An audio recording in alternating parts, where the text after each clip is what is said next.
Hello everyone, how are you doing? This is MD Tech here with another quick tutorial. In today's tutorial, I'm going to show you guys the setting you have to go under if you want to pair your hearing aids to your Android smartphone device.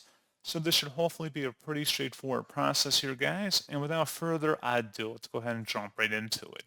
All you have to do is swipe up on your home screen and select the setting gear button. And now you want to go down underneath the accessibility tile and select that. And then scroll down again.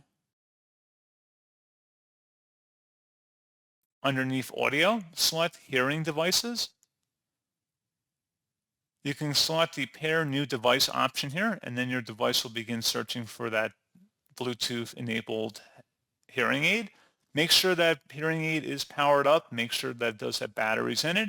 And if you also want to additionally enable a hearing device shortcut on your main page, you can toggle that on or off right here.